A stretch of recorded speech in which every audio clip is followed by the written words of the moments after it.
What would you do if your dying grandmother's last wish was to prove you belong in a place that would never accept you? 2 months before that November day, Helen Matthews sat in Dr. Rodriguez's sterile office and heard the words that would change everything. "I'm sorry, Helen. Stage 4. We're looking at weeks, maybe 2 months." She didn't cry. Not then. Helen Matthews had spent 72 years learning that tears were a luxury working women couldn't afford. Instead, she adjusted her purse on her lap and asked the only question that mattered. "How long before I can't work anymore?" Dr. Rodriguez looked down at her chart. "You should stop working now. The treatment options are limited and the stress—" "How long?" Helen interrupted, gently but firmly. The doctor sighed.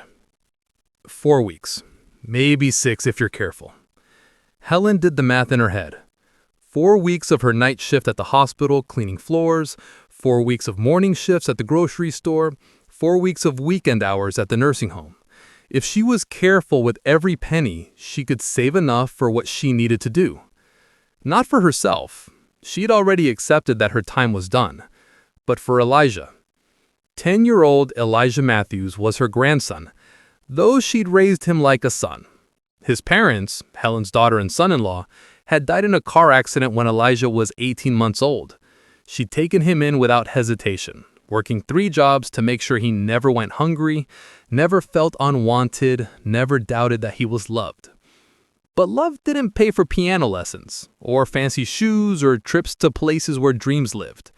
Love didn't shield him from the looks he got in certain neighborhoods, certain stores, certain spaces that seemed to whisper, "You don't belong here."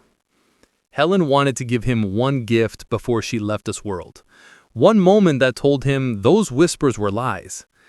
That's why she walked into the lobby of the Vanderbilt Tower on Tuesday afternoon in September, took the elevator to the 47th floor, and pushed through the revolving glass doors of Le Chateau Blanc.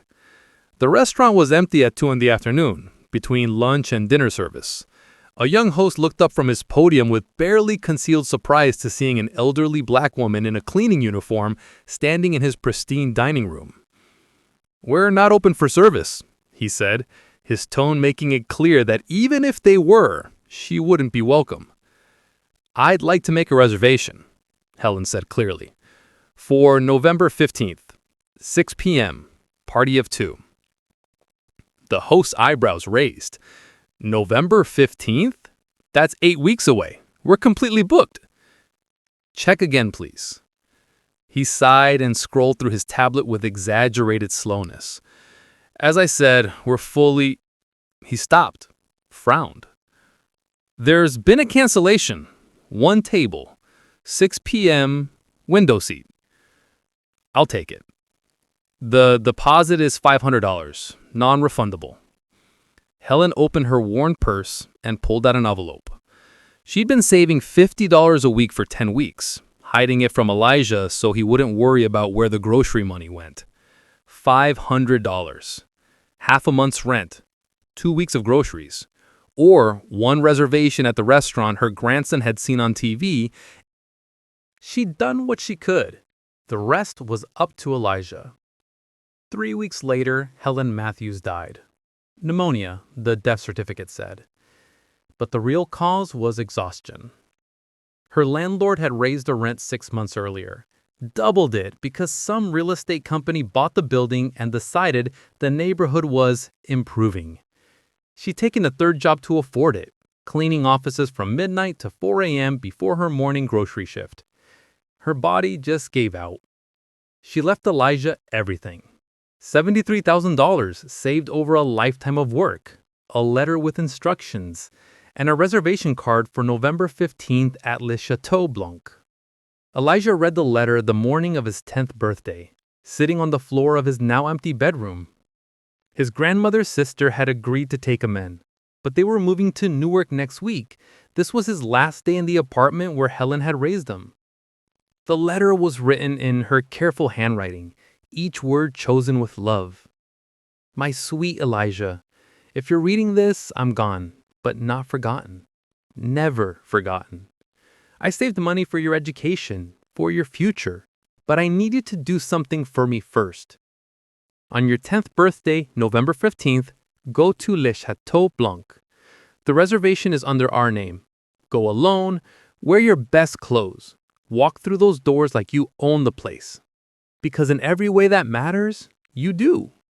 The world will try to tell you there are places you don't belong, places too fancy, too expensive, too white for a black boy from the projects. Those are lies, baby. You belong anywhere you want to be. You belong everywhere. This dinner is my gift to you. But more than that, it's my proof. When you sit at that table and they serve you like the king you are, remember this feeling. Remember that your worth isn't measured by money or zip codes or the color of your skin. Remember that dreams are worth more than dollars. And remember that your grandmother loved you enough to spend half her rent on proving you matter. Because you do, Elijah. You matter more than anything. Love always, Grandma Helen. Elijah folded the letter carefully and put it in his pocket. Then he put on the white button-down shirt she'd ironed before getting sick, the khaki pants she bought on clearance, the shoes she'd polished until they shined. He looked at himself in the mirror. He looked good, presentable, respectable.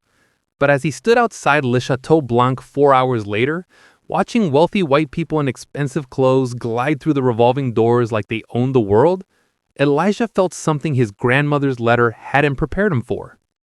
Fear. Not of the restaurant, not of the fancy food or crystal glasses or the height of the building. Fear of proving his grandmother wrong. Fear that the world she wanted him to believe in, the one where he belonged anywhere, was just a beautiful lie she told to make his life less hard. Her hand trembled on the door handle. What if they laughed at him? What if they called the police? What if walking through this door destroyed the gift she tried to give him?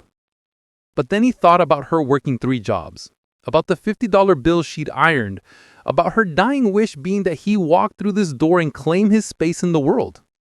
Elijah Matthews took a deep breath, straightened his shoulders, and pushed through the revolving glass door into Le Chateau Blanc. The first thing Elijah noticed was how quiet wealth could be. No loud music or shouting, like the restaurants in his neighborhood. Just the soft clink of silverware, the murmur of polite conversation, and something that sounded like violins coming from hidden speakers. Crystal chandeliers hung from the ceiling like frozen waterfalls made of light. The floors were so polished he could see his reflection. White tablecloths stretched across tables where people ate food that probably cost more than his grandmother's weekly grocery budget. And every single person in the restaurant was white. Not one black face except his own reflected in all that expensive glass. The host station stood directly ahead, and behind it stood a man who looked like he'd stepped out of a magazine. Perfectly styled hair, expensive suit, the kind of face that had never known hunger or fear or working 3 jobs. Antoine Beaumont didn't smile when he saw Elijah. His expression shifted from polite professionalism to barely disguised annoyance in less than a second. "Excuse me, young man." His voice carried a French accent that sounded fake to Elijah's ears. "Are you lost?" Elijah straightened his shoulders the way his grandmother had taught him. "No, sir. I have a reservation." Antoine's eyebrows raised so high they almost disappeared into his hairline. "A reservation? Here, at Le Chateau Blanc?" "Yes, sir. Under Matthews. 6 p.m. Party of 2. "I see."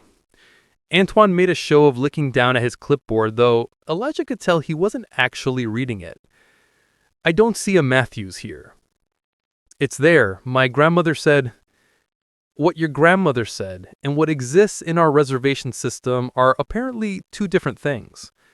Antoine's smile was cold and sharp. Perhaps there was a misunderstanding. This is a fine dining establishment, very exclusive. The deposit alone is quite substantial for most families. The words hung in the air between them. Most families, meaning families like yours, meaning poor families, meaning black families, Elijah felt heat rising in his chest, but kept his voice level. Can you check again, please? November 15th, 6 p.m. Matthews. Young man, I've already checked, and even if... Antoine paused, looking Elijah up and down in a way that made him feel naked despite his carefully chosen clothes. Even if there was such a reservation, Le Chateau Blanc maintains very strict standards. Dress code, behavior code, age requirements. What's wrong with what I'm wearing? It's not about any one thing, it's about appropriateness. This establishment caters to a certain clientele who expect a certain atmosphere. I'm sure you understand. Elijah didn't understand. His shirt was clean and pressed. His pants had a sharp crease down the front. His shoes shined. What more did they want? Other diners had started to notice the exchange. Conversations quieted at nearby tables, heads turned. Elijah felt the weight of their stares like physical things pressing against his skin. An older white woman in pearls leaned toward her companion and whispered something. The companion glanced at Elijah and shook her head with what looked like pity or disgust. He couldn't tell which. Perhaps, Antoine said, his voice dripping with false kindness, you would be more comfortable at a more casual establishment. There's a McDonald's 3 blocks from here. They have excellent children's meals, I'm told. The words hit Elijah like a slap. Not because McDonald's was bad, he liked McDonald's. Just fine, but because he understood what Antoine was really saying. Go back to where you belong. Go back to the cheap places. Go back to where people like you eat. His grandmother's letter burned in his pocket. You belong anywhere you want to be. But standing here, with everyone staring, with Antoine's fake smile and real contempt, with his grandmother's dream crumbling around him, Elijah wondered if she'd been wrong, if some places really were for other people, if dreams could buy fancy reservations, but not real belonging. I'm not leaving, Elijah said quietly. My grandmother paid for this reservation. She wanted me to eat here. She wanted... His voice cracked slightly, but he pushed through. She wanted me to have this.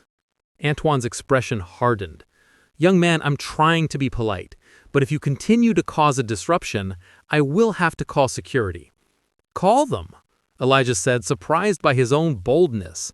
My grandmother has a confirmation number. I have it right here. What's the holdup, Antoine? The voice came from behind Elijah, deep, impatient, laced with the kind of casual authority that came from never being told no. Elijah turned and saw a man who looked like he'd been assembled from expensive parts. Perfectly tailored suit that probably cost more than a car. Watch that gleamed gold even in the soft lighting. Silver hair styled in a way that was trying to look casual, but clearly wasn't. The kind of face that appeared on billboards and business magazines. Bradford Sinclair III had arrived for his 6 o'clock reservation, and he was not happy about the wait. Antoine's entire demeanor changed. His annoyed professionalism became eager servitude in an instant. Mr. Sinclair, my deepest apologies. Just dealing with a small situation. Bradford looked at Elijah the way someone might look at a stray dog that had wandered into a 5-star hotel. Not quite disgust, not quite fear, just a vague sense that something didn't belong and needed to be removed. Let me guess, Bradford said, his voice loud enough to carry across the restaurant. The kid's lost. If this is your first time watching Top Core, hit that subscribe button right now, because what happens when this billionaire opens his mouth will make you question everything you think you know about who deserves dignity in America. I'm not lost, Elijah said, his voice stronger than he felt. I have a reservation. Bradford Sinclair III laughed, not a chuckle or a smile, a full, harsh laugh that echoed off the crystal chandeliers and made several diners wince. It was the kind of laugh that said he found Elijah's words not just funny, but absurd. You have a reservation, Bradford repeated, his voice thick with mockery. At the Le Chateau Blanc, the most exclusive restaurant in Manhattan, Sure you do, kid, and I'm the King of England. He turned to Antoine like Elijah wasn't even there. How did he get past security? We pay good money to avoid this kind of disruption. Some guilty liberal will take pity and buy you dinner. Well, it's not happening here.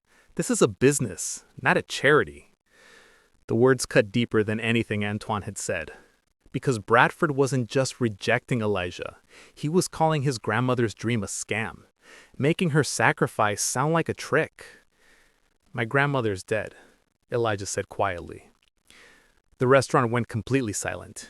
Even the violin music seemed to pause. Every conversation stopped. Every fork stilled. Bradford's phone stopped mid-swipe. For just a second, Elijah thought maybe he'd broken through. Maybe saying it out loud would make this cruel man see him as human instead of an inconvenience. But Bradford's expression didn't soften. If anything, it became harder, more resolved. Then what are you doing here? His voice had gone flat, emotionless. If your grandmother's dead, why show up to a reservation she supposedly made? To guilt someone into feeding you? To play on sympathy? That makes it even more pathetic than I thought. My grandmother worked 3 jobs her whole life. She raised me alone after my parents died. She saved every penny. She never asked anyone for anything. She made this reservation and paid the deposit because she wanted me to know I matter, that I'm worth more than what people assume. Fascinating autobiography, Bradford said, looking at his watch again. But I'm late for my reservation, and frankly, this sob story is killing my appetite. Antoine, call security and have this child removed. He's disrupting my dining experience. Antoine reached for the phone behind his podium. Elijah felt panic rising in his chest. Was he really going to be dragged out by security? On his 10th birthday? At the restaurant his grandmother died trying to give him access to? Wait. The voice came from across the restaurant. Strong, clear, carrying the kind of authority that made both Antoine and Bradford freeze. A woman stood up from her table near the window. She was maybe 45, black, wearing a business suit that looked just as expensive as Bradford's. She had the kind of presence that filled the room without trying. Confident, but not arrogant. Powerful, but not cruel. She walked toward the host stand, her heels clicking against the polished floor. Her expression unreadable. I couldn't help but overhear this conversation, she said. Voice calm, but carrying weight. Did you say the reservation is under Matthews? Elijah nodded, not trusting his voice. The woman pulled out her phone and started scrolling. Antoine watched nervously. Bradford looked annoyed at another interruption, but the woman ignored them both, focused on her screen. Interesting, she said after a moment. She turned her phone to show Antoine, whose face immediately went pale.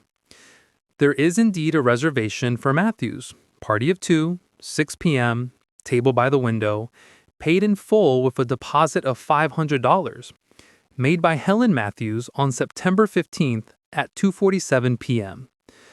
The color drained from Antoine's face. I didn't see.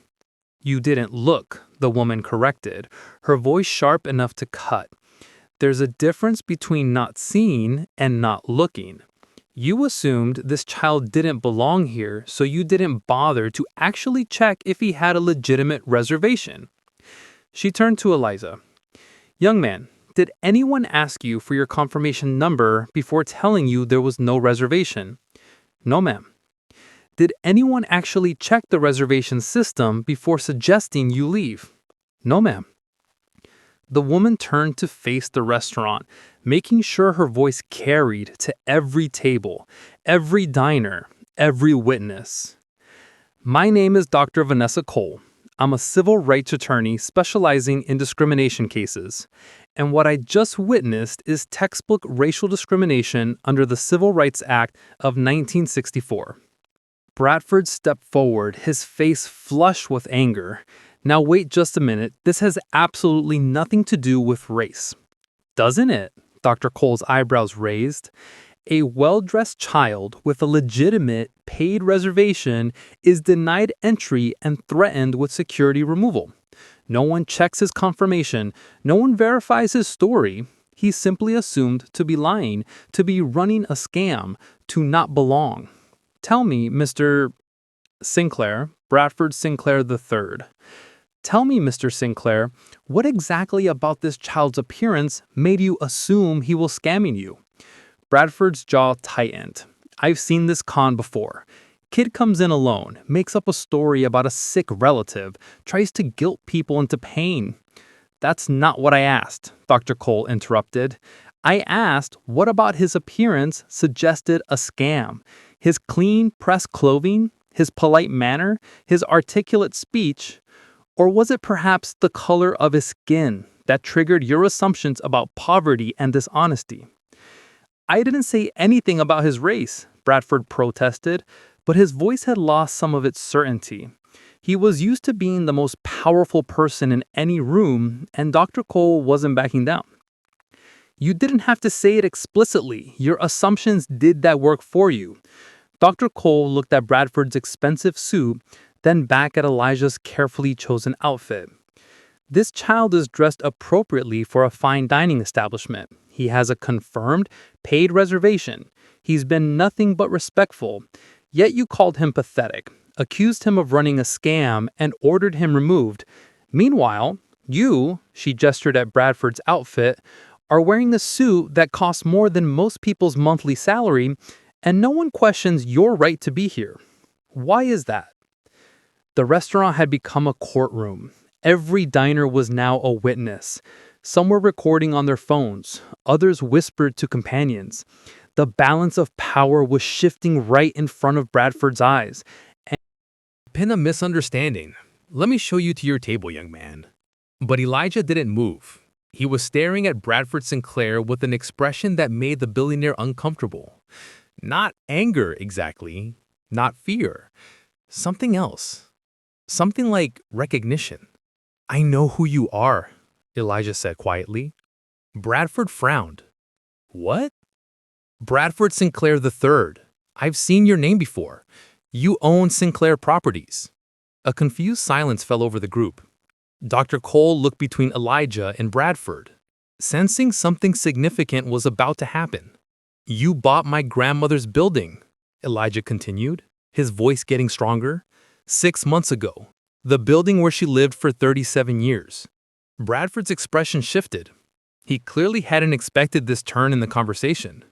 Your company raised the rent, Elijah said, and now his hands were shaking but his voice stayed steady. Doubled it. In 3 months. My grandmother had lived there my whole life. She lived there before I was born. Unit 4C. She couldn't afford the new rent on her fixed income from Social Security. She was 72 years old. The restaurant had gone completely silent again. But this silence felt different. Heavier. Like everyone knew something important was being revealed. She took a third job. Elijah's voice cracked, but he pushed through. Cleaning offices at night, midnight to 4 a.m. Then she'd come home and sleep for 2 hours before her morning shift at the grocery store. She was exhausted all the time, but she did it anyway because that apartment was her home, our home.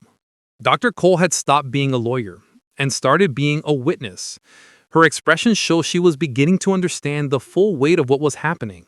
That's when she got sick, pneumonia.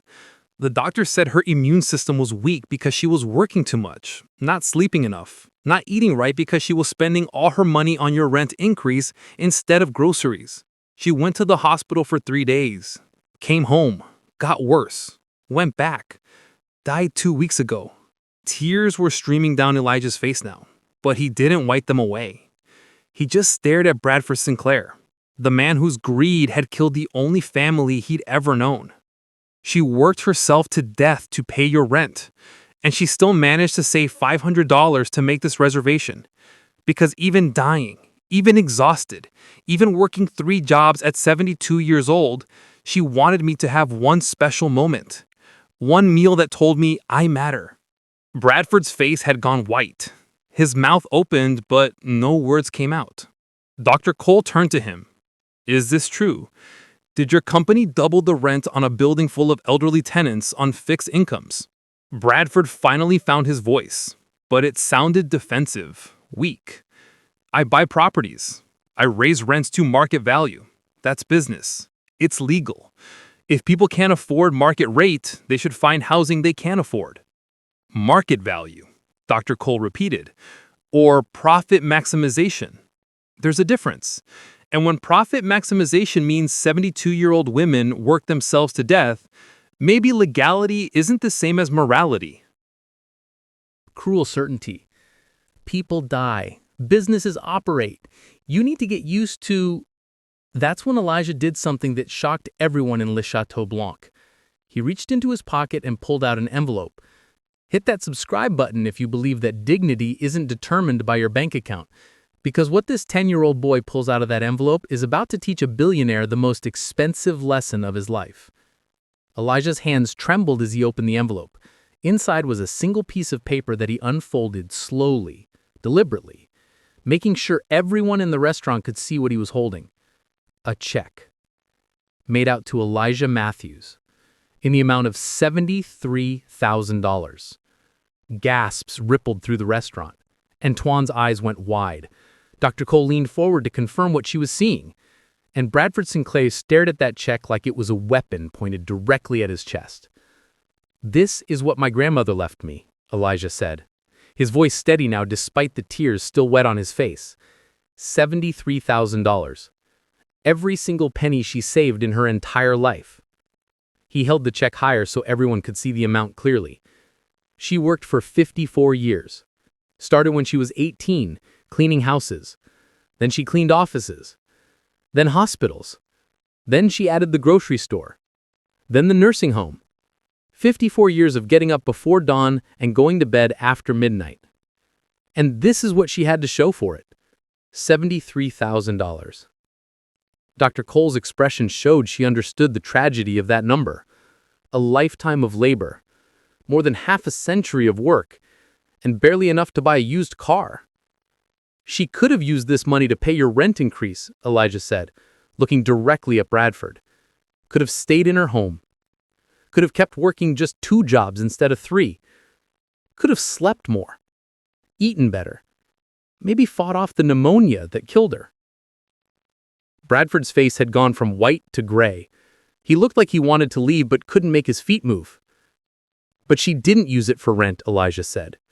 "She saved it for me. For my education. For my future. For the life she never got to have. And in her letter," he pulled the letter from his other pocket, "she told me to take $500 of it and make this reservation.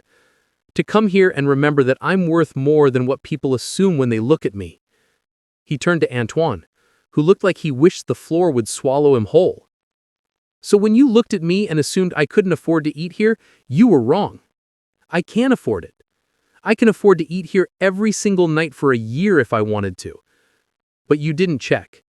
You just assumed that a black kid in khaki pants must be poor, must be lying, must be trying to scam you." Antoine opened his mouth but nothing came out. What could he possibly say? Elijah looked around at the wealthy diners, at their designer clothes and diamond jewelry and expensive watches.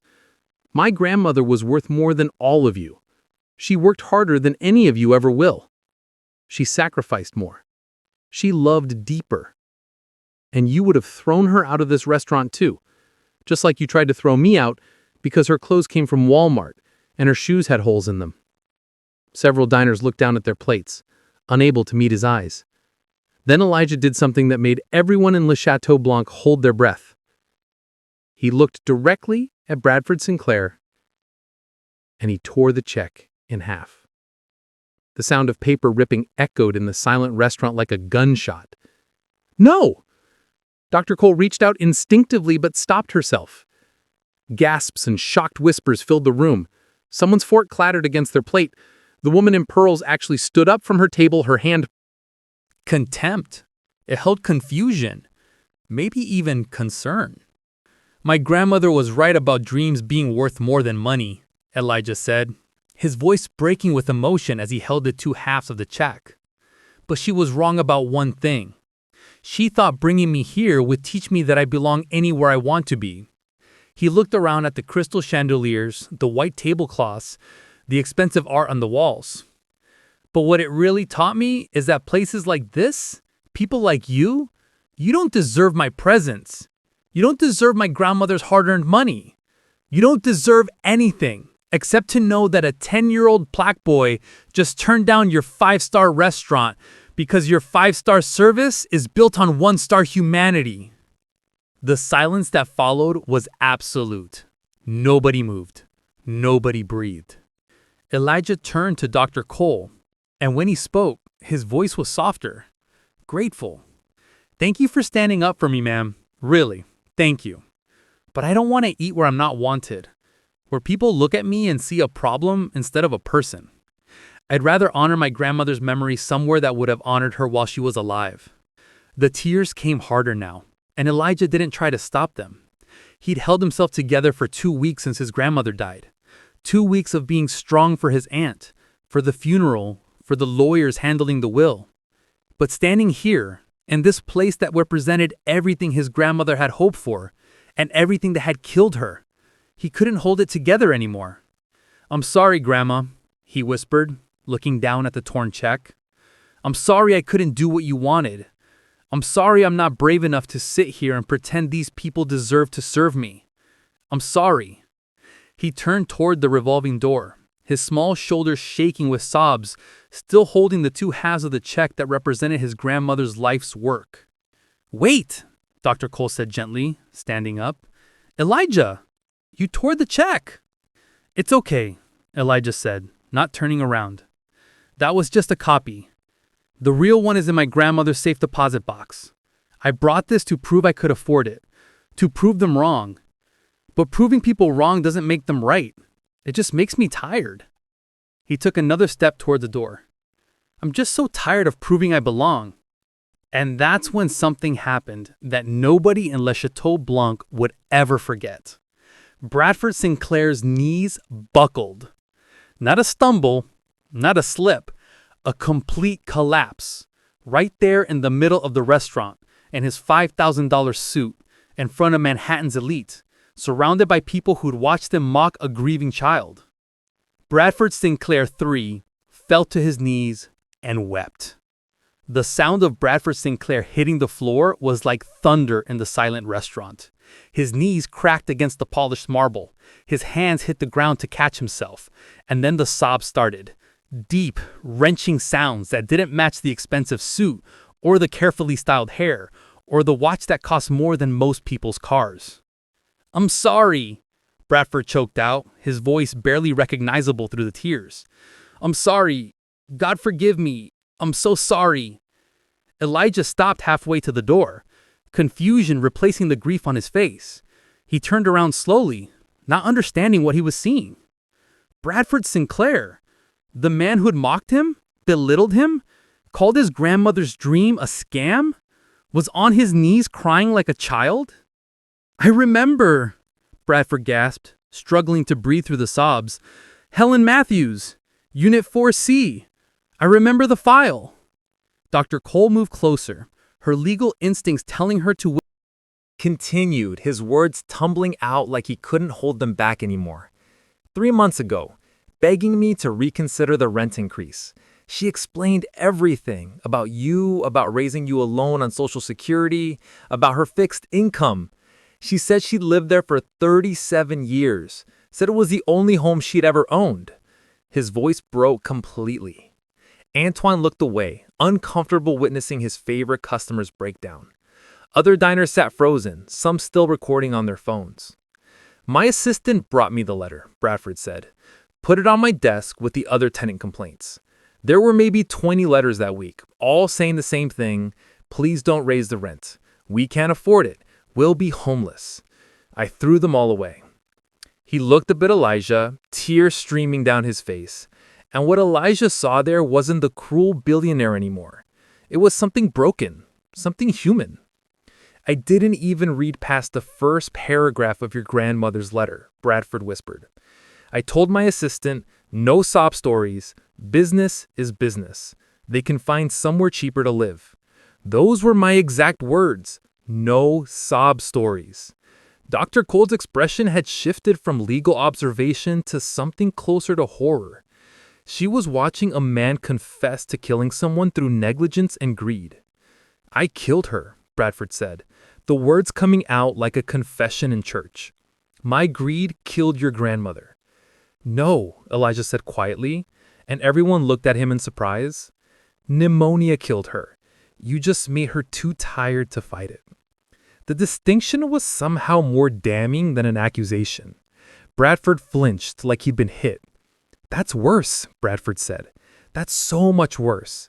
If I'd killed her quickly with a gun or a knife, I'd be in prison. But I killed her slowly with rent increases and indifference, and that's just called business." He stayed on his knees, not caring that his expensive pants were getting dirty, that his carefully constructed image was crumbling in front of witnesses, that tomorrow this would be all over the news. 20 years ago, Bradford said, his voice getting steadier but no less broken, "I was you. Not exactly you, but close enough." Elijah's eyes widened. Antoine looked shocked. Even Dr. Cole seemed surprised by this admission. "My father owned Sinclair Properties, but I was the son from his first marriage, the embarrassing one, the one he kept hidden because my mother was his secretary. Not good enough for the Sinclair name, not good enough to be introduced to his business partners or his country club friends." He laughed, a bitter sound with no humor in it. "I grew up in a small apartment in Queens, 2 rooms for me and my mother, while my father and his new family lived in a penthouse on Park Avenue. While my half-brothers went to private schools, I went to public school. While they wore designer clothes, I wore whatever Goodwill had in my size. While they belonged everywhere, I belonged nowhere." Dr. Cole was listening intently now, starting to understand the psychology of the monster in front of them. "My father died when I was 25. Left me a third of the company in his will. My half-brothers were furious, said I wasn't a real Sinclair, said my mother had trapped their father.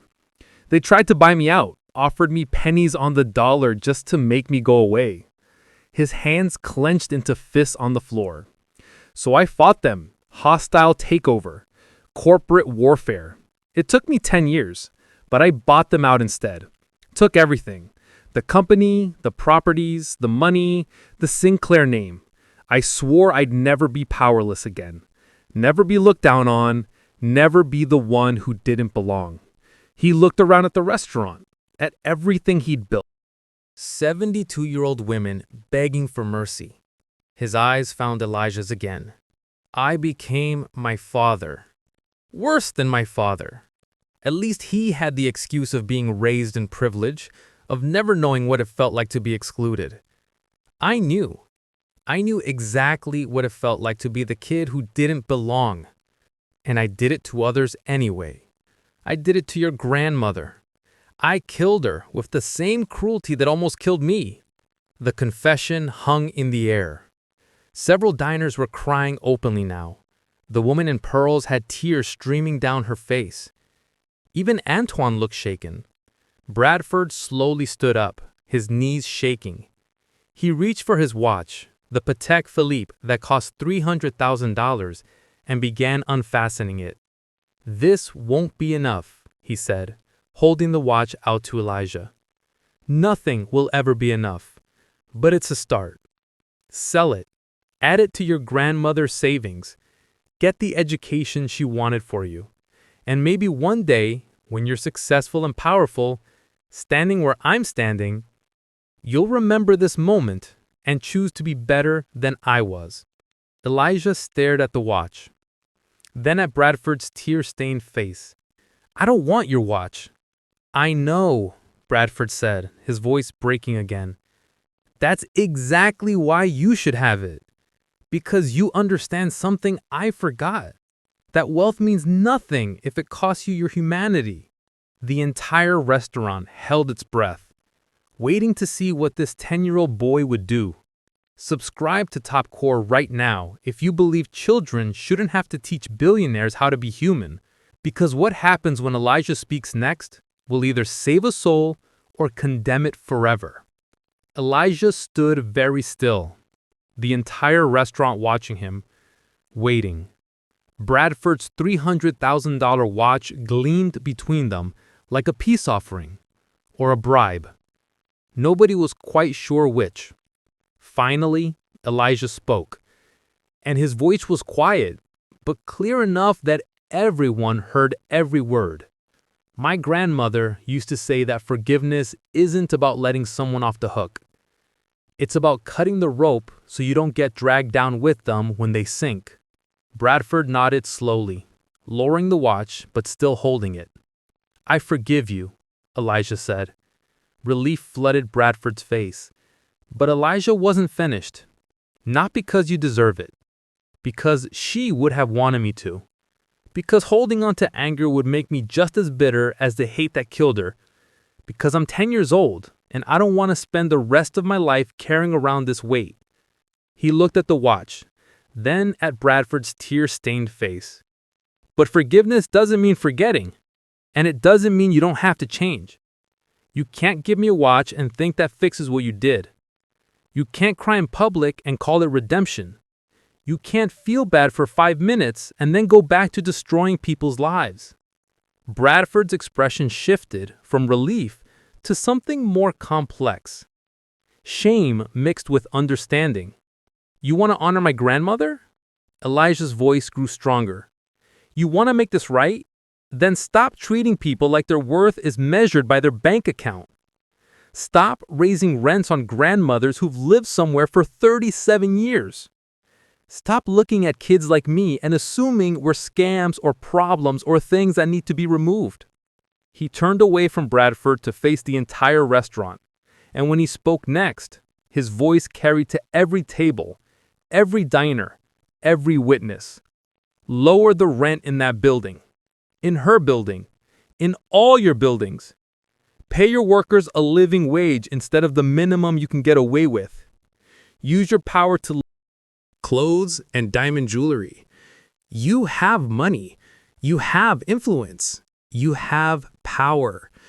My grandmother had none of those things, but she had more dignity in her cleaning uniform than any of you have in your $1,000 dresses. The woman in pearls was crying harder now, nodding in agreement, even as the words condemned her. You use your wealth to keep people like my grandmother working 3 jobs until they die. You use it to make sure kids like me know we don't belong in places like this. You build walls instead of tables. You protect a world where having money matters more than being human. Antoine had gone completely pale. He was realizing that every word Elijah spoke could be aimed at him too. My grandmother died because she couldn't afford to live in her own home. She died because someone decided profit was more important than people. She died because the system you all benefit from, the system that keeps you comfortable, that system requires people like her to work until they break. Elijah's voice cracked with emotion, but he pushed through. She saved for 54 years and had $73,000 to show for it. That's what a lifetime of work is worth to people like you. That's what her life was worth. But she was worth so much more. She was worth everything. The tears were flowing freely now, but Elijah's voice stayed strong. So you can keep your watch, he said to Bradford, and your guilt, and your tears. Unless you're willing to actually change, it's all just performance. Just another way to make yourself feel better without actually being better. Then something unexpected happened. A single person started clapping. The woman in pearls stood up from her table, tears streaming down her face, applauding this 10-year-old boy who just delivered the most honest sermon any of them had ever heard. Then another person stood, and another. Within seconds, the entire restaurant was on its feet, applauding, Some were crying, some looked ashamed, but they were all clapping for Elijah Matthews, who'd walked into their exclusive world and showed them exactly how hollow it was. Bradford was still on his knees, watching this child receive a standing ovation for calling out everything Bradford had built his life on. Dr. Cole walked over to Elijah and knelt down to his level, her eyes wet with tears. "Your grandmother raised a remarkable young man. Would you do me the honor of joining me for dinner? My treat, and not here. I know a soul food restaurant in Harlem where the food actually has flavor and the people have heart. The kind of place your grandmother would have loved." Elijah smiled for the first time since entering the restaurant. A real smile that reached his eyes and made him look like a 10-year-old again instead of someone who'd been forced to grow up. Because there are other grandmothers in other buildings who shouldn't have to die to make you richer. "I will," Bradford said, and something in his voice suggested he meant it. "I'll start with that building. Then the others. All of them." "Good," Elijah said, "because my grandmother's name was Helen Matthews, and she mattered, and everyone like her matters too." He walked toward the revolving door with Dr. Cole, leaving Bradford standing in the middle of Le Chateau Blanc, surrounded by witnesses to his confession and his promise. But before the door could spin them out into the November evening, Antoine's voice called out, "Mr. Matthews." Elijah turned, surprised to be called Mr. by the man who tried to throw him out minutes earlier. Antoine hurried over, his face showing something that looked like genuine shame. "I'm sorry," Antoine said simply. "For everything. You were right. About me, about this place, about all of it. And I'm sorry." Elijah nodded, accepting the apology without necessarily forgiving. Some things took more than words. As the revolving door spun Elijah and Dr. Cole out into the cold November air, someone in the restaurant started recording again. The video would be posted online within minutes. By midnight, it would have 1 million views. By morning, it would be on every news channel in America. The video went viral faster than anyone could have predicted. By 8 p.m. that night, hashtag Elijah Matthews was trending on Twitter. By midnight, the clip had been shared 2 million times across all platforms. By morning, news vans were parked outside Dr. Vanessa Cole's law office, outside the building where Helen Matthews had lived and died, outside Le Chateau Blanc. Everyone wanted to talk to the 10-year-old who'd made a billionaire cry. But Elijah was in Harlem, sitting in Sylvia's restaurant with Dr. Cole, eating the best fried chicken and collard greens he'd ever tasted, learning that his grandmother had been right about one thing after all. Some places really did feel like home. Bradford Sinclair held a press conference the next morning. He looked different somehow. Smaller, more human. The arrogance that had defined his public persona was gone. "Yesterday, a child taught me what decades of success had made me forget," Bradford said to the cameras, his voice steady but his eyes showing the weight of what he was about to announce. "That wealth without conscience is just expensive cruelty. That power without empathy makes you the villain in someone else's story." He paused, looking directly into the camera. "I'm announcing the creation of the Helen Matthews Foundation, funded with $500 million from my personal fortune. Its mission is to provide affordable housing and support for children who've lost their caregivers to poverty-related causes. Because Elijah Matthews shouldn't be the only child who loses a grandmother to exhaustion. And Helen Matthews shouldn't be the only senior who dies trying to afford basic shelter." The reporters erupted with questions, but Bradford held up his hand. "I'm also announcing my resignation as CEO of Sinclair Properties. Control of the company will be transferred to a board that includes Dr. Vanessa Cole and 3 community housing advocates. They'll oversee the conversion of 52 properties to rent-controlled, affordable housing, starting with the building where Helen Matthews lived and died." More questions shouted, more cameras flashing, but Bradford wasn't finished. "I can't undo the past. I can't bring back the people my greed has hurt. But I can spend whatever time I have left trying to become the person a 10-year-old believed I could be." Le Chateau Blanc closed for 3 weeks. When it reopened, it had new management, new policies, and a new mission. One night a week, the restaurant was reserved exclusively for families from underserved communities. Meals were completely free. The dress code was abolished. When you sat down, the first thing every server asked you was, "Welcome home. What would you like to order?" And the name was changed to Helen's Table. Antoine resigned the day after the video went viral. His resignation letter was published in the New York Times. I spent years judging people by their appearance, their clothes, their race. I told myself I was maintaining standards, upholding excellence, protecting the establishment. But prejudice dressed up as professionalism is still prejudice. I have much to learn about seeing people as human beings rather than problems to be managed. I'm starting that learning today. Dr. Vanessa Cole took on Elijah's case pro bono, ensuring that every promise Bradford made was legally binding and publicly verified. She also established a trust for Elijah's education, which was matched by donations from people across the country who'd been moved by his story and wanted to contribute to his future. The ripple effects continued.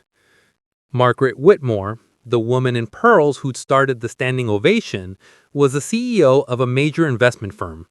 She announced the next day that her company was implementing a living wage for all employees, from janitors to executives.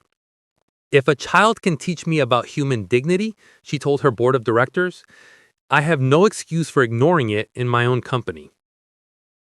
A tech billionaire who'd been dining at Le Chateau Blanc that night created a scholarship fund specifically for children who'd lost parents or guardians to poverty-related illness. We talk about bootstraps and hard work, he said in his announcement. But Elijah showed me that some people are working so hard just to survive that they don't even have boots, let alone straps to pull. The story spread beyond New York, beyond America. It became a global conversation about class, race, dignity, and who decides who belongs where. But for Elijah, life continued in smaller, more personal ways. He moved to Newark with his aunt, started at a new school, and used some of the donated money to join the baseball team his grandmother had wanted him to play for. He kept her letter in a frame by his bed. And every Sunday, he visited her grave with fresh flowers. On his 11th birthday, exactly 1 year after the incident at Le Chateau Blanc, Elijah stood at the ribbon-cutting ceremony for the Helen Matthews Community Center. The building was the same one where his grandmother had lived and died, but now it offered after-school programs, job training, affordable childcare, and support services for seniors. It was funded by the Helen Matthews Foundation and staffed by volunteers who'd been inspired by a 10-year-old's courage. My grandmother believed in dreams, Elijah said to the crowd gathered for the opening. His voice was stronger now, more confident, but still carrying the honesty that had stunned that restaurant a year ago. She believed in dignity. She believed that every person, regardless of their bank account or the color of their skin, deserves to be treated like they matter. Because they do matter. He looked at Bradford Sinclair, who stood in the crowd, not on the front row, not seeking attention, just there, wearing jeans and a simple shirt, looking like a man who'd spent a year learning to be someone new. A year ago, I walked into a restaurant and was told I didn't belong. Today, I'm standing in a building that belongs to everyone who needs it. My grandmother taught me that dreams are worth more than money. She was right. He paused, looking at the faces in the crowd. Some he knew, some he didn't. All united by the belief that people deserved better. But she taught me something else too. That the best revenge isn't tearing down the people who hurt you. It's building something. In her eyes, his aunt hugged him tight, and Bradford Sinclair, standing in the back, wiped his eyes with the sleeve of his shirt. After the ceremony, Bradford approached Elijah hesitantly. I've been volunteering here, Bradford said quietly, in the kitchen, serving meals. I don't expect forgiveness or credit. I just wanted you to know I meant what I said about changing. Elijah looked at him for a long moment. I know. I've heard. People talk about the billionaire who serves soup to homeless people every Saturday. I'm not a billionaire anymore, Bradford said. Most of my fortune is in the foundation now. I kept enough to live comfortably, but not extravagantly. Turns out, I don't need a penthouse or a watch that costs more than a car. What do you need? Elijah asked. Bradford thought about that. To be useful, to matter for the right reasons, to look at myself in the mirror without seeing the man who killed your grandmother. You'll always be that man, Elijah said honestly. You can't erase what you did, but you can decide what you do next, every day. That's what my grandmother taught me. Not that people can't change, but that change is a choice you make over and over, not just once. Bradford nodded. Thank you for that, and for everything else. They stood in awkward silence for a moment. Not friends, not enemies, just two people connected by tragedy and transformation. She would be proud of you, Bradford said finally, your grandmother, for how you handled all this, for the grace you showed when I deserved none. She'd be proud of what this building became, Elijah said. That's what matters. 5 years later, Elijah Matthews stood outside a restaurant in Lower Manhattan, his hand on the door, just like he'd done 5 years earlier. But everything else was different. He was 15 now, taller, more confident, wearing a suit he'd bought with money from his part-time job at the Helen Matthews Community Center, where he mentored younger kids who'd lost parents or guardians. The restaurant was Helen's Table, the renamed Le Chateau Blanc, and today he was meeting someone for dinner. Bradford Sinclair arrived right on time. He looked different too. Gray in his hair now, lines around his eyes, the kind of tired that came from honest work instead of stress. He'd spent 5 years volunteering full-time at the foundation and various community centers across the city. Elijah, Bradford greeted him with a genuine smile. Thank you for agreeing to meet. Thank you for the invitation, Elijah replied.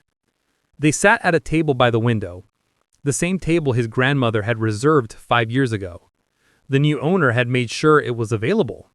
The new owner was Antoine, who'd spent 5 years learning about hospitality, community, and what it really meant to serve people with dignity. He'd worked his way up from server to manager to owner, and he transformed Helen's Table into exactly what its namesake would have wanted, a place where everybody belonged. Table 12, Antoine said, placing menus in front of them. An honor to serve you both. After he left, Bradford looked at Elijah with an expression that held both sadness and hope. I wanted to tell you something, Bradford said. The foundation just funded its 1,000th family, 1,000 children who won't lose their guardians to poverty, 1,000 seniors who can afford to stay in their homes. It's not enough to make up for your grandmother, but it's more than most people ever do, Elijah interrupted gently. She'd be happy about that. They ate dinner and talked about the work still to be done, about the community still struggling, about the system still broken, about the hope that change was possible because they'd both seen it happen. As they left the restaurant, Elisha paused at the door and looked back at the table where they'd sat. You know what my grandmother used to say? Elijah asked. What's that? That every table tells a story. And the best stories are the ones where people find their way to each other despite everything trying to keep them apart. Bradford smiled. She was a wise woman. Yeah, Elijah said. She was. They walked out into the Manhattan evening, two people connected by tragedy, but choosing to build something better from the wreckage. Because that's what Helen Matthews had taught her grandson in her final letter. Not that the world was fair, not that people would always treat him right, but that he had the power to choose who he became in response to how the world treated him. And Elijah Matthews chose grace, chose justice, chose to honor his grandmother by building tables instead of walls. Because in the end, everyone belongs somewhere. And sometimes, the smallest voices teach the loudest lessons about what it really means to be human. Elijah Matthews was 20 years old when he received the phone call that would test everything his grandmother had taught him about forgiveness. He was in his junior year at Columbia University, studying social work and urban policy, when Dr. Vanessa Cole's name appeared on his phone screen at 11 p.m. on a Tuesday. Elijah. Her voice was tight with controlled emotion. I need you to come to Mount Sinai Hospital. It's Bradford." 30 minutes later, Elijah stood in the ICU waiting room looking through a window at the man who'd once tried to throw him out of a restaurant. Bradford Sinclair lay in a hospital bed, tubes and wires connecting him to machines that beeped steadily. He looked small, fragile, nothing like the arrogant billionaire from 10 years ago. "Heart attack," Dr. Cole explained, standing beside Elijah. "Massive. The doctors say he has maybe a week, maybe less. He's been asking for you." Elijah felt a complicated mix of emotions. This man had killed his grandmother through greed and indifference. But this man had also spent the last decade trying to make amends. He'd given away his fortune, volunteered countless hours, changed thousands of lives. "Does he have family?" Elijah asked. "His half-brothers won't come. Said he got what he deserved. There's no one else. Just the foundation staff. And you." Elijah walked into the hospital room. Bradford's eyes opened, cloudy but alert enough to register who was there. "You came," Bradford whispered, his voice weak. "Doctor called. I'm dying. No drama, just fact. And I needed to tell you something before I go." Elijah pulled a chair closer to the bed and sat down. "I'm listening." "The foundation," he struggled to breathe. "I'm leaving it to you." Elijah's eyes widened. "What? No, I'm 20 years old. I'm still in college." "You'll finish college. Dr. Cole will run it until you're ready. But it's yours. The entire endowment. $400 million now. More when investments mature. It should be yours. It was always supposed to be about making things right for what I did to your grandmother. Who better to guide that mission than you?" "I can't." "You can," Bradford interrupted. "You've been volunteering there since you were 12. You know the work. You understand the mission better than anyone. And you have something I never had, a clear moral compass." Elijah sat back, processing this. $400 million? The responsibility for an entire foundation dedicated to affordable housing and supporting children who'd lost caregivers? "Why me?" he asked quietly. "Hands of someone who understands that. Someone your grandmother raised."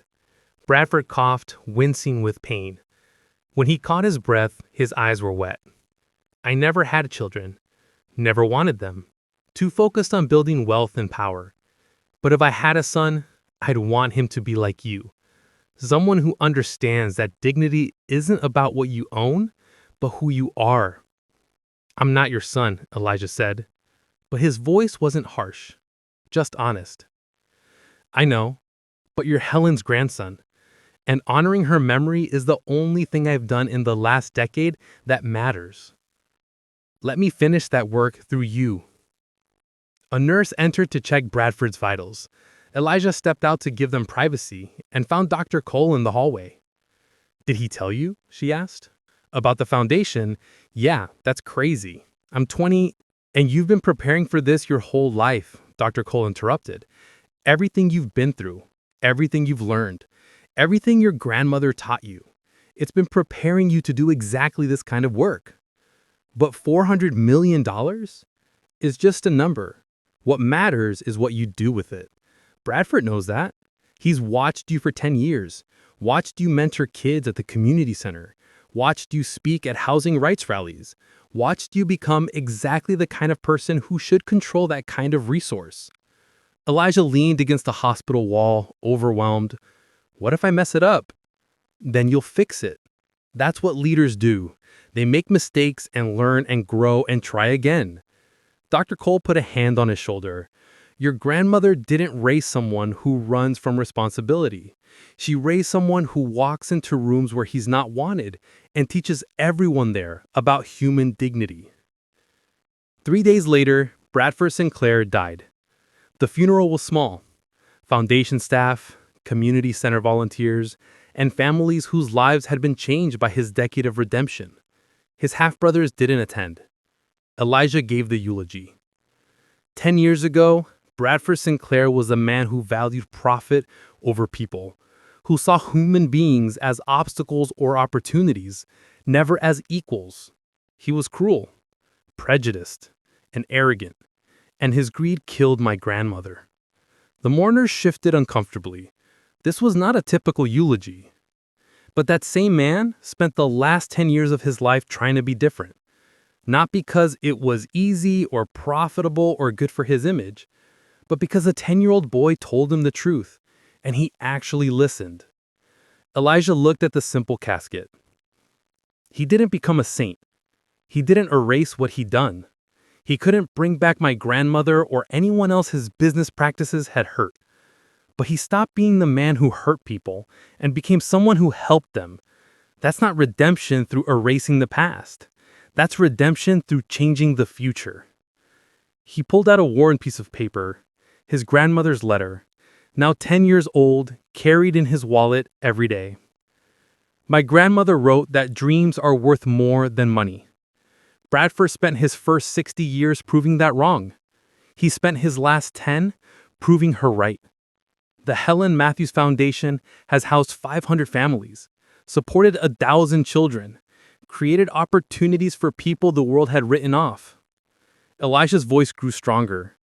That doesn't make him a hero, but it makes him human. And maybe that's the real lesson, that humans can choose to change, that it's never too late to stop being the villain and start being useful, that wealth means nothing unless it serves something bigger than yourself. After the funeral, a reporter approached Elijah. Is it true you're taking over the foundation? Yes. You're only 20. Some people are saying you're too Young, too inexperienced. Those same people said I was too young to know what discrimination looked like when I was 10, Elijah interrupted. Said I was too young to understand business when I confronted Bradford Sinclair. Too young to speak at congressional hearings when I was 16. I'm done proving I'm old enough or qualified enough or worthy enough. He looked directly at the camera the reporter was filming with. My grandmother worked 3 jobs until she died at 72. She was qualified to speak about economic injustice. She was experienced in survival. She was worthy of dignity. And if the system that killed her doesn't think I'm ready to dismantle it, that's exactly why I need to do this. The clip went viral. Again. 10 years after the restaurant, Elijah Matthews was trending again. But this time, he wasn't a child seeking belonging. He was a young man demanding change. The foundation board met the following week. Some members were skeptical about Elijah's age and experience, but Dr. Cole reminded them of something important. This foundation exists because a 10-year-old boy had more moral clarity than any of us. He's not inexperienced. He's been living this mission his entire life. The question isn't whether he's qualified. The question is whether we're brave enough to follow his lead. The vote was unanimous. Elijah Matthews became the youngest foundation director in the country, controlling $400 million dedicated to affordable housing and child welfare. His first act was to announce the expansion to 10 more cities. His second was to establish the Helen Matthews Fellowship, full scholarships for young people from low-income backgrounds studying social work, urban planning, and community development. But his third act shocked everyone. He announced a lawsuit against the 3 largest real estate companies in New York City for predatory rent practices that targeted elderly and low-income tenants. My grandmother didn't die because she was weak, Elijah said at the press conference. She died because the system was designed to extract every dollar from people who had nothing left to give. Bradford Sinclair was part of that system. He changed. Now it's time for the system to change. The lawsuit was aggressive, expensive, and exactly what Bradford's legacy funds were meant for.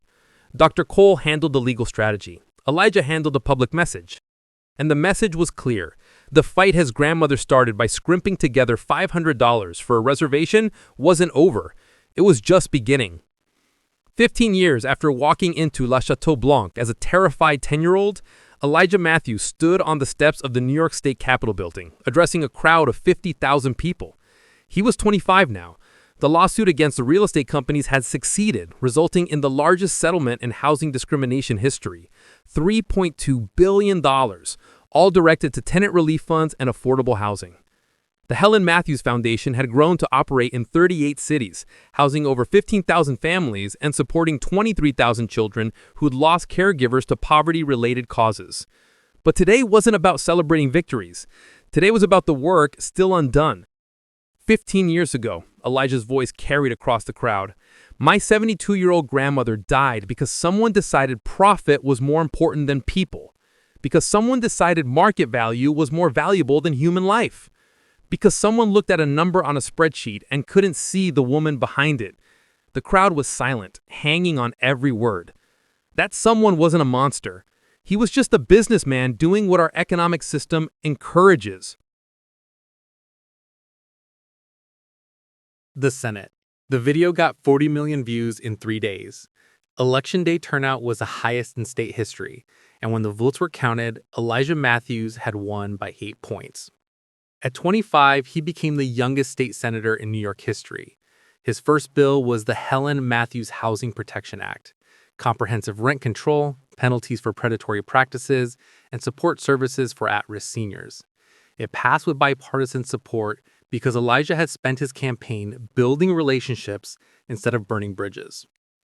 His second bill established universal child care support for families who'd lost primary caregivers. It was fully funded by redirecting corporate tax loopholes. But his proudest moment came 6 months into his first term. Helen's Table, the restaurant formerly known as Le Chateau Blanc, announced a new program. Every Sunday, the restaurant would host family-style meals for seniors from low-income neighborhoods, completely free, transportation provided, no reservations required. They called it Helen's Sunday Table. The first Sunday, 300 seniors came. They sat at long tables, served by volunteer chefs, eating food prepared with love instead of exclusivity. Antoine, now 68 years old, greeted every person who walked through the door. "Welcome to Helen's Table," he said to each one, "where everybody belongs." Elijah attended that first Sunday service, not as a senator or foundation director, but as Helen Matthews' grandson. He sat with the seniors, listening to their stories, holding hands with people who reminded him of his grandmother. An elderly black woman named Dorothea sat across from him, tears in her eyes. "Your grandmother would be so proud," Dorothea said. "Look what came from her sacrifice. Look what you built from her pain." "We built it," Elijah corrected gently. "Everyone who demanded better, everyone who refused to accept that some people matter more than others, everyone who chose to build tables instead of walls." After the meal, Elijah stood to address the crowd. 15 years ago, I walked into this restaurant and was told I didn't belong. A billionaire mocked me, a manager tried to throw me out, and the only reason I'm standing here today is because one woman, Dr. Vanessa Cole, stood up and said this is wrong. Dr. Cole, now 65 and retired from law practice, smiles from her seat. But the real hero wasn't me, or Bradford Sinclair, or even Dr. Cole. It was my grandmother, Helen Matthews, who worked until she died to prove I was worth it, to prove all of us are worth it. He looked around the restaurant at seniors who'd spent their lives working, struggling, surviving. This table exists because she believed dreams are worth more than money, because she believed everyone deserved dignity, because she saved $500 from a lifetime of wages to buy her grandson one meal in a place that would tell him he belonged. His voice broke with emotion. She never got to eat here, never got to see what her sacrifice created. But I feel her here every time these doors open to welcome people who would have been turned away before. Every time someone sits at a table and is treated like they matter. Every time we choose people over profit. The crowd was silent except for quiet crying. My grandmother's table was supposed to seat two. Her and me. One meal, one night, one birthday. But look what happened. That table for two became a table for 300. Then 3,000, then 30,000 through the foundation, then 300,000 through the legislation. He smiled through his tears. She set a table for two and somehow fed a movement. That's the power of one person choosing to invest in dignity instead of accepting exclusion. One person saying, "My grandson belongs," and meaning it so completely that eventually the world had to listen. Elijah pulled out his grandmother's letter one final time. She wrote that I belong anywhere I want to be. She was right, but not because of who I am, because of who she was, because she loved me enough to make me believe it. And now, standing here as senator, as foundation director, as her grandson, I'm making sure everyone knows what she knew, that we all belong, that dignity isn't earned through wealth or status or the right address. It's inherent, it's human, it's ours. He looked at the cameras recording this moment for posterity. So if you're watching this and you feel like you don't belong in certain neighborhoods, certain schools, certain rooms where decisions get made, I'm here to tell you what my grandmother told me. You belong. You matter. Your dreams are worth more than any price tag the world puts on them. And to the people who make the decisions about who gets access and who doesn't, the managers, the CEOs, the landlords, the policymakers, I'm telling you what a 10-year-old told a billionaire 15 years ago. Change. Use your power to lift people instead of excluding them. Build tables instead of walls. See people instead of spreadsheets. Because the alternative is what killed my grandmother, and she was worth so much more than that. So much more than what our system valued her at. We all are. The restaurants erupted in applause. But Elijah wasn't finished. Before we leave tonight, I want everyone here to write down one person's name. One person who made you feel like you belonged when the world said you didn't. One person who set a table for you when doors were closing. Papers and pens were distributed. 300 seniors wrote names. Some wrote parents who'd sacrificed. Some wrote teachers who'd believed. Some wrote friends who'd stood up.